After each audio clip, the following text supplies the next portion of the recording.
Welcome to The Explainer. Today, we're talking about a fintech giant that, well, had it all.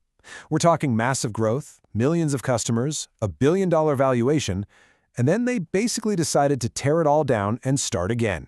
This is the incredible story of Wefox's radical pivot. So you've probably seen this logo around, right? For a while there, Wefox was the absolute darling of the European insurtech world. They were going to be the future, the company that was completely rewriting the very old, very dusty rules of the insurance industry. And their growth wasn't just fast, it was absolutely explosive. Think about it, over 2 million customers spread all across Europe, and they did it in just a handful of years. You know, in the insurance game, which moves at a glacial pace, that kind of speed it's almost unheard of. Okay, so that leads us to the big question, the one you've got to be asking. With all that success, why on earth would a company at the absolute peak of its game slam on the brakes and just rip up its own playbook? Let's dive in. To really get what happened, we have to go back to the original dream. And oh, it was a big one. The idea wasn't just to sell insurance. No. It was to own the entire process. I mean, everything from the app on your phone all the way to the actual company paying out the claims. The whole shebang. And you can really see this relentless march across Europe right here on this timeline. I mean, from their launch in 2015, it was just nonstop. Boom, new market. Boom, another market, all leading up to that huge 2 million customer milestone in 2022. Just incredible momentum. The strategy was what they called full stack. And, a good way to think about it is like a car company that doesn't just design the cars and run the showrooms, but one that also owns the steel mills and the rubber plantations. They wanted to control every single piece of the puzzle. But then the party stopped. The whole era of easy money and venture capital just flowing into tech startups came to a screeching halt. And that old mantra of growth at all costs started to sound, well, pretty dangerous. So the leadership took a hard look at this sprawling, cash-burning empire they'd built, and they saw the writing on the wall. This model, it just wasn't sustainable anymore.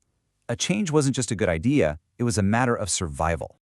And this quote right here, straight from the company, it tells you everything you need to know. The game was no longer about planting flags in new countries. It was about actually making money. Profitability, all of a sudden, was the only thing that mattered. This slide just drives home what a complete 180 this was. They basically went from trying to be this giant, heavy battleship to a nimble, fast speedboat. They had to shed a ton of weight to get faster and more agile. And let's be clear, this wasn't just some memo that went around in the boardroom. These were really tough, painful choices. We're talking about leaving their home market in Germany, closing down major tech hubs, and selling off what was once the crown jewel of their whole strategy, their very own insurance carrier. So, what exactly came out of the ashes of all that restructuring? What does the new, leaner, meaner Wefox actually look like today? Okay, to get what they're doing now, you need to know this acronym. MGA. It stands for Managing General Agent. Think of it like this. The MGA is the brilliant chef who designs the menu, sources the ingredients, and runs the whole kitchen. But a big investor is the one who actually owns the restaurant and covers all the major costs. And that is the absolute beauty of their new asset-light model. They no longer need to have billions of dollars tied up holding all that risk in an insurance carrier. Now they can focus on what they do best, building amazing technology and providing smart services. You know, the stuff with much higher profit margins. So the new Wefox really has two powerful engines driving it. First, they build these cutting-edge digital platforms for insurance brokers to make their lives easier. And second, they offer up their expertise as an MGA to big insurance carriers, helping them grow without all the usual headaches. And they're not trying to conquer all of Europe anymore. Nope. Instead, they're focusing all their firepower on 3 key markets where they're already really strong and, more importantly, where they're actually profitable. That's Austria, Switzerland, and the Netherlands. So what's the big picture takeaway here? Is this just a story of one company, or is it a sign of a massive reality check that's hitting the entire tech world? And their new value proposition is just laser-focused. For brokers, better tools. For insurers, smarter growth. And for us, the customers, a way simpler experience. See, they stopped trying to be everything to everyone and are now just focused on being the best at a few really important things.